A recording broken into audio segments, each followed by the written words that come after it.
Alright guys, ngayon ay magbabaklas ako ng unahang gulong kasi yung aking check engine ay nagbi-blink. Indication na yung ating speedometer cable ay may tama. Titingnan natin kung putol na siya or buo pa na hindi lang connected dito or dito sa may taas. Papaikutin ko yung gulong tapos papakita ko sa inyo. Hindi tumitibok ito. Yung analog niya hindi umaangat yung speedometer niya. So guys, ayan o. Umiikot siya. Pero yung ibabaw hindi umaandar. Baklasin natin to. Tara, let's go.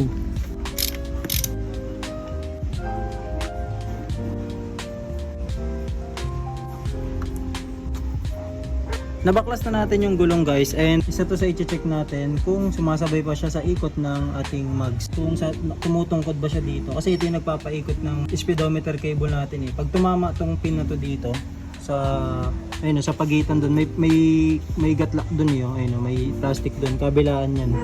Pumihit yun doon, iikot to, itong part na to, tapos yung gearings dito sa gilid. Nakikita nyo may ngipin-ngipin doon sa loob. Ayun yung magpapaikot dito sa may speedometer cable natin, paangat dito sa may analog.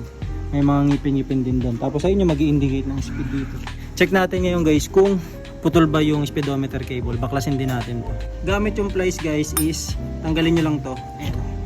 Lalabas na tong part na to. Ayun sa akin napipihit siya, hindi nyo na kailangan gamitan ng plies. At ito na, yung mismong umiikot.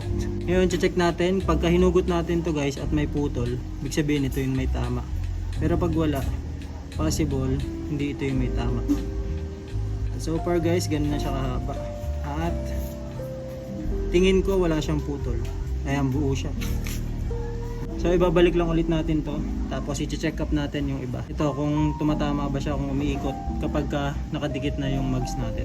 Para di kayo malito guys, pag ikakabit na to, itong part na may gold, dito to sa ilalim. Tapos itong malinis sa ibabaw to. Dire-diretso lang yun doon. Ganun lang din yung pagkakabit.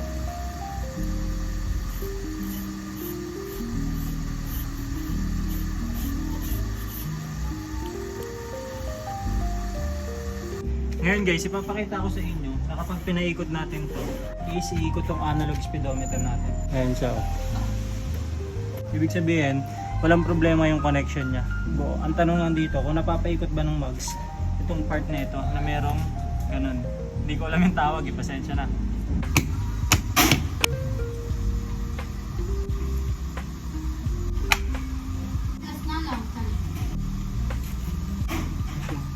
Positive guys, ito nga yung problema. Itong part na to, tsaka itong kabila, meron tong ngipin eh. Ito, nabasag siya. Nakadikit dapat yan dyan. Kasi itong part na to, kakalang siya dito sa ngipin na yan. Pero dapat may ganyan yan dyan eh. Nakakalang dapat siya dyan. Itong plastic na to. Yan, para pag tumama dyan, pag umikot yung mags, iikot na rin to. Tapos iikot na rin tong gearings. Tapos papunta na dun sa may ano. Kasi dito nakasalpak yung speedometer, ayun, yung dulo na ito, dito siya nakasalpak, ayun, nakaganyan dyan. Kaya pag umikot yun, gearings, ikot na to. Ikot na yun sa taas. So, wala. Hindi ko alam kung makakabili ako ng isang set na ito ngayon. Kasi alam ko mahal to eh. Kaya kung meron kayo dyan, padalan nyo ako. Yun lang. Hindi natin masusolusyonan to ngayon guys. Dahil wala akong stock na ito. Pero isasalpak ko pa rin siya ng nakaganyan.